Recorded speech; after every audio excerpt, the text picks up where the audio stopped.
Thank you for watching this video. Before we begin, let me know in the comments where you're watching from. In the summer of 1991, the Westfield Mall in Springfield, Illinois was the epicenter of a mystery that would haunt the community for decades. 3 children, siblings Amber and Jason Wilson, ages 9 and 12, along with their friend Michael Reeves, 11, vanished without a trace during a busy Saturday afternoon shopping trip.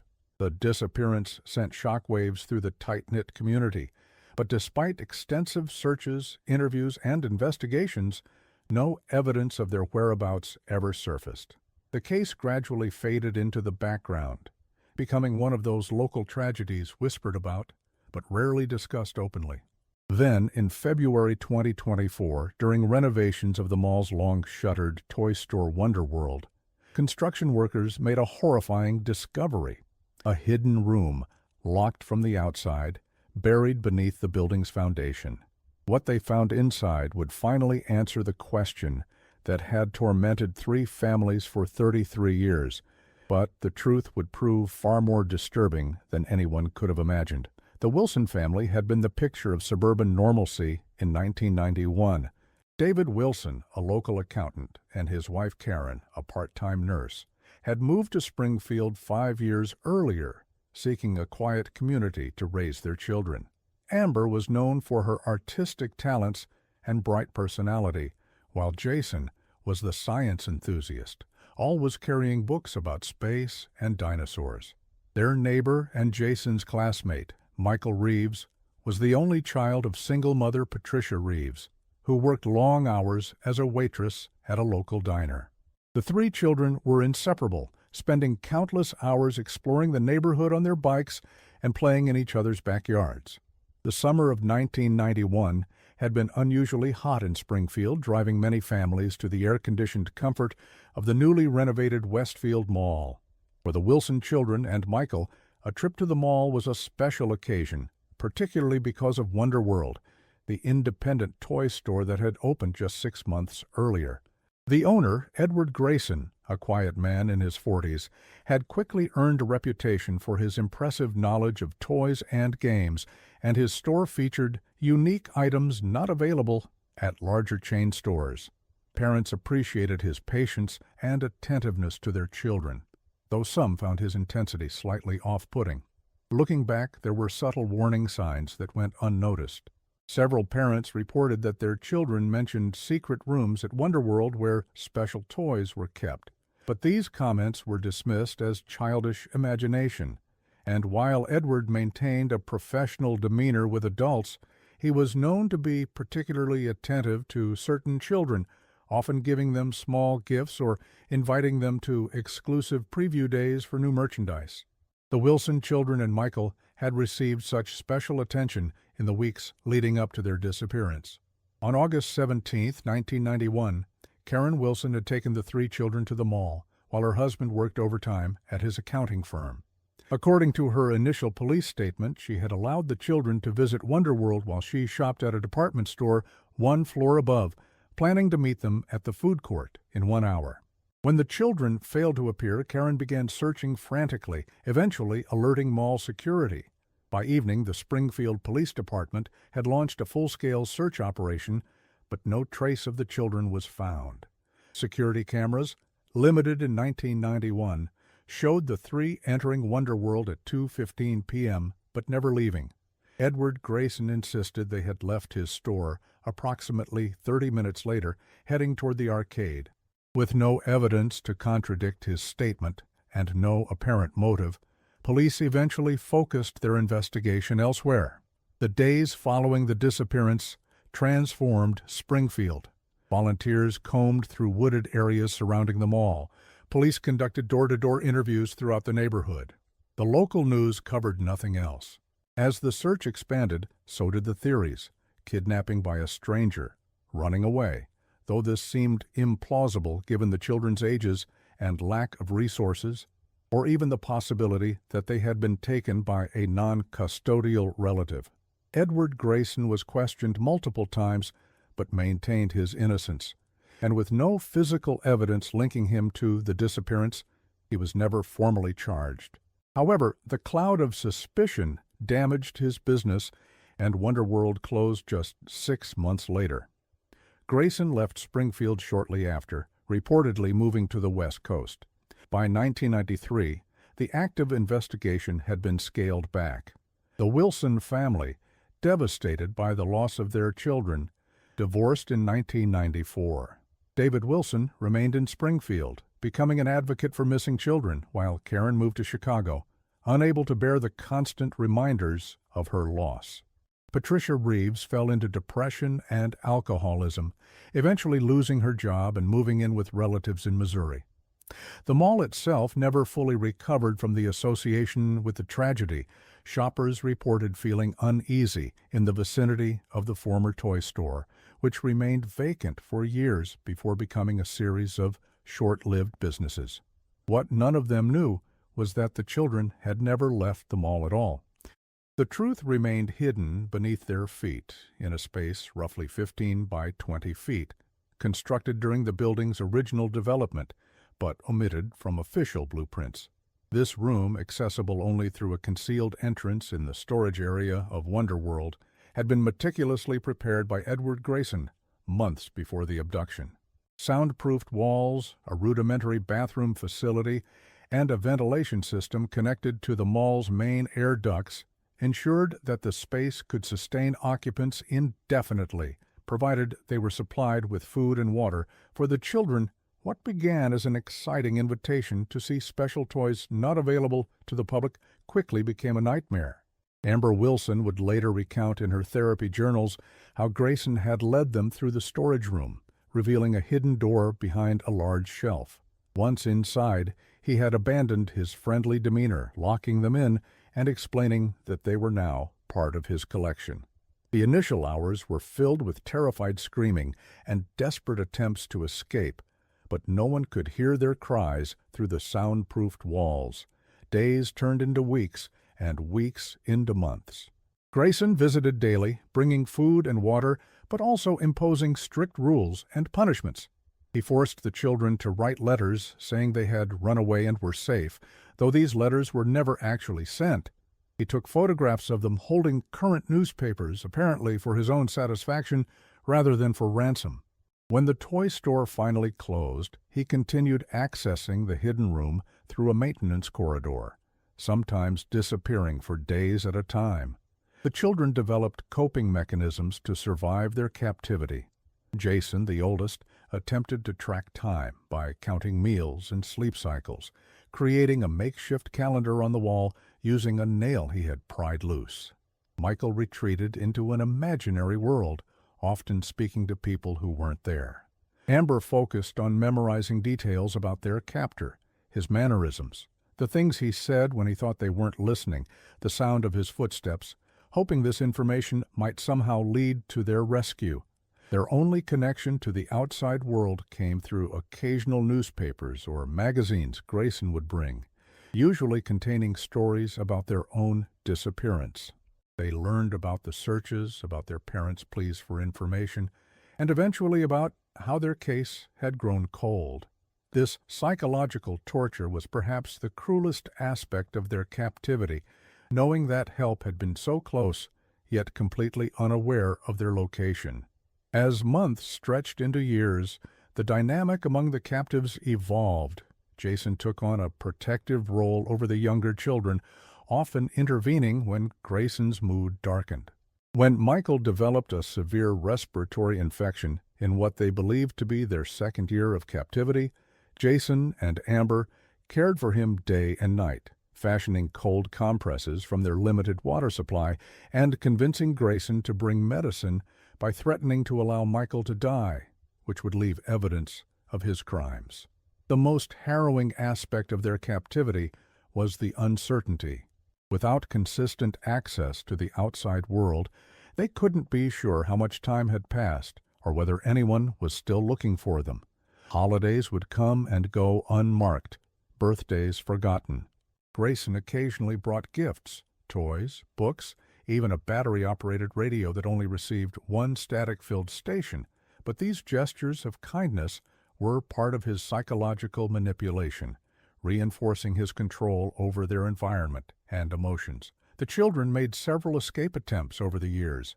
The most promising occurred when they managed to overpower Grayson during one of his visits, with Jason striking him with a hidden piece of metal. They reached the maintenance corridor before Grayson recovered, but found themselves in an unfamiliar maze of utility passages. Unable to find an exit before Grayson caught up with them, they were dragged back to their prison, where he implemented even stricter security measures, including keeping them chained during his absences. Then, in what they estimated to be their 4th or 5th year of captivity, Grayson stopped coming. Days passed with no food deliveries or visits. Their water supply, collected from a small tap connected to the building's plumbing, continued to work, but their food dwindled to nothing. Just as starvation became a real possibility, they heard unfamiliar noises from beyond their walls, construction sounds. They screamed and pounded on the walls for days, but the soundproofing prevented anyone from hearing them. This cycle would repeat several times over the years, periods of regular visits from Grayson followed by long absences, then sounds of renovation or construction just beyond their reach. With each disappearance, they feared Grayson had died, leaving them to the same fate. Each time he returned, explaining his absence with vague references to problems or people asking questions. Their hope for rescue gradually diminished, replaced by a grim determination simply to survive. For 33 years, this underground nightmare continued, unknown to the world above. The mall changed ownership 3 times, underwent 2 major renovations, and weathered economic downturns that saw many of its original stores close. The space once occupied by Wonder World housed a succession of businesses: a cellular phone store, a seasonal Halloween shop, and finally a storage area for mall maintenance equipment. None of the subsequent occupants discovered the hidden room, its entrance now concealed behind drywall and shelving units. Meanwhile, the outside world moved on. The search for the missing children was officially classified as a cold case in 1998, though it was reviewed periodically when similar cases emerged or new investigative techniques became available. David Wilson established the Amber and Jason Foundation, a nonprofit organization supporting families of missing children. Karen Wilson remarried in 2001 and had another child, though friends reported she never recovered from the loss of Amber and Jason, keeping their rooms exactly as they had left them in her new home. Patricia Reeves passed away in 2012 from complications related to alcoholism, never knowing what happened to her son. The breakthrough came in early 2024, when Westfield Mall was slated for partial demolition and redevelopment into a mixed-use property. During preliminary work, construction crews discovered inconsistencies between the building's blueprints and its actual structure.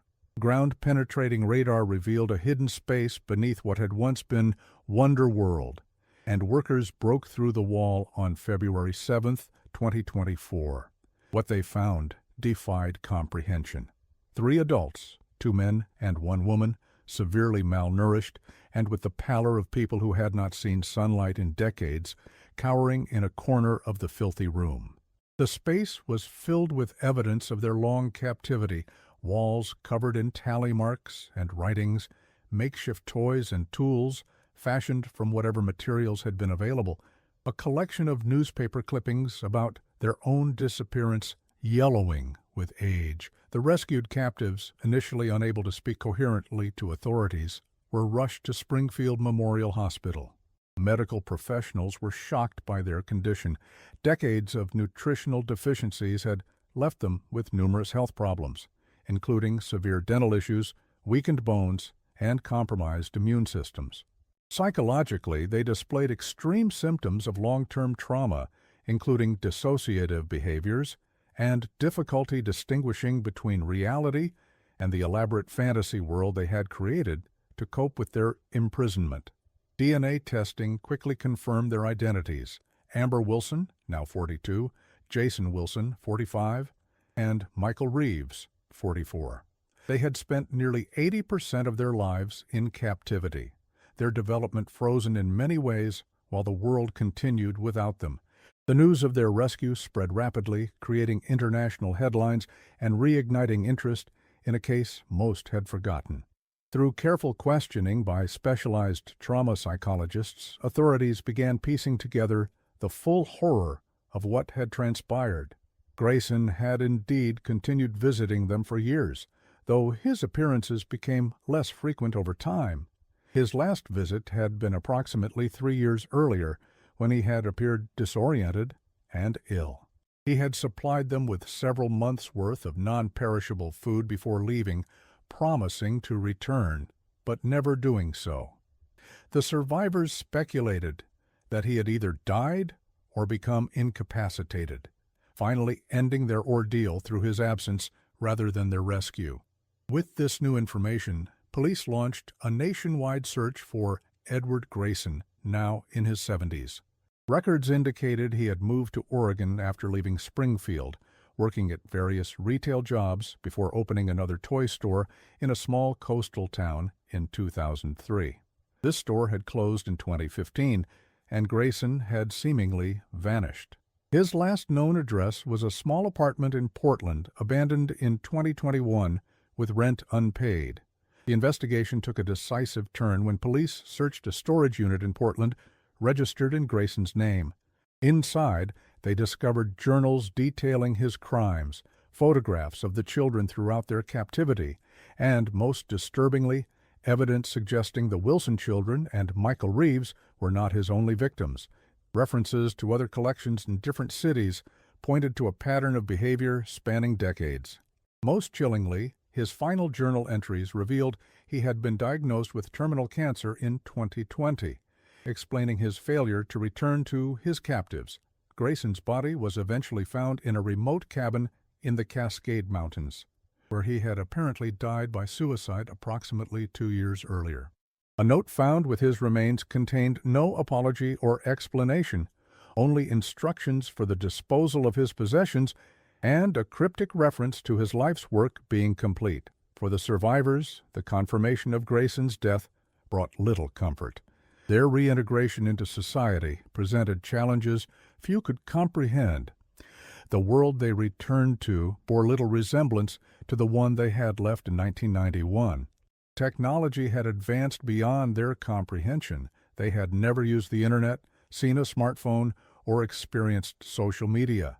Their families had aged, moved on, or in some cases, passed away. The parents who had searched for young children now faced middle-aged strangers with whom they shared DNA but little else.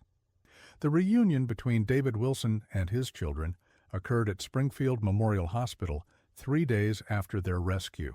Hospital staff described it as both heartbreaking and beautiful, a father embracing the adult versions of the children he had lost, all of them weeping and unable to speak through their tears.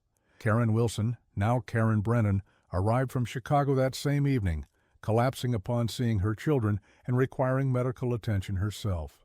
Michael Reeves, learning of his mother's death years earlier, had no immediate family to welcome him home, though distant relatives were eventually located.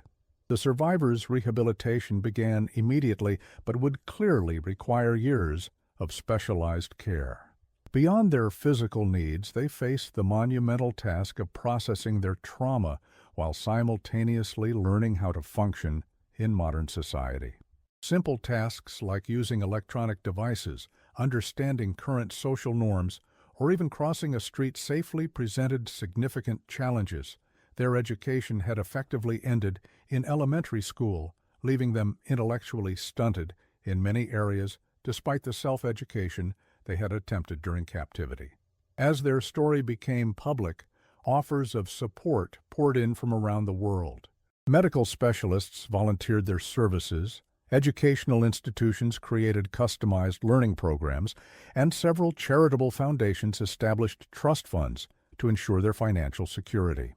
A documentary filmmaker approached them about sharing their story, though mental health professionals advised against any media exposure during their initial recovery period. 6 months after their rescue, the survivors began sharing more details about their captivity through their therapists. Jason revealed how they had maintained their sanity through an elaborate role-playing game they developed, creating fictional lives and adventures that became increasingly complex over the years. Amber described how they had formed a pact early in their captivity to stay alive at any cost, believing that rescue would eventually come. Michael explained their system for preserving hope, taking turns being the optimist when the others fell into despair. Perhaps most remarkably, all three expressed a desire not to be defined solely by their captivity. Despite everything they had endured, they spoke of future plans and possibilities. Amber, whose childhood artistic talent had developed even in captivity, expressed interest in formal art training. Jason, who had meticulously documented their experience through hidden writings, wanted to study psychology to understand their own trauma. Michael, who had maintained their makeshift calendar and created systems for rationing their supplies, showed an aptitude for mathematics and organizational skills. 1 year after the rescue, a private ceremony was held commemorating both their return and the formal closing of their case. The three survivors, still undergoing intensive therapy but making remarkable progress, attended alongside family members, key investigators, and the construction workers who had discovered them. During this ceremony, David Wilson announced the expansion of the Amber and Jason Foundation to include support services specifically designed for long-term captivity survivors, with his children serving as advisors. Today, the former site of Westfield Mall has been partially demolished, though the area where Wonderworld once stood has been preserved as a memorial.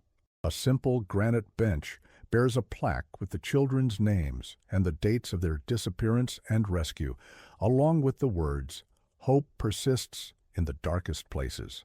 The hidden room itself has been sealed permanently, its entrance covered with concrete and steel, as if to contain the evil that once resided there. The story of the Springfield Three, as they came to be known in media coverage, serves as both a warning and a testament to human resilience.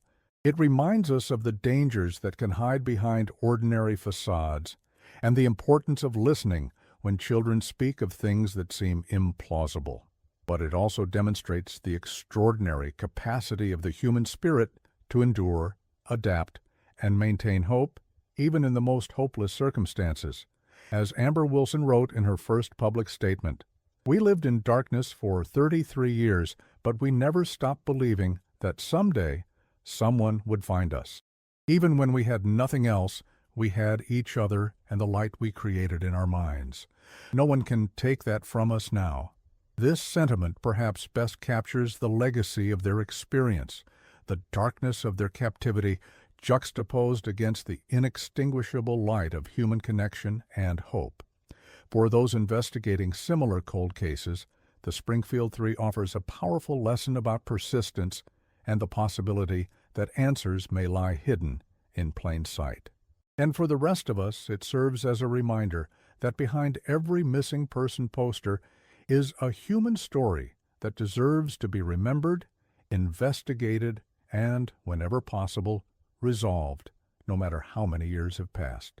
The mall that once echoed with the laughter of three children now stands partially demolished, its remaining structure housing new businesses and community spaces. But beneath the surface transformations, the memory of what happened there remains indelibly etched in Springfield's collective consciousness, a reminder that the most ordinary places can sometimes conceal extraordinary secrets, and that no matter how thoroughly we think we know our communities, there are always shadows we cannot see until the light finally breaks through.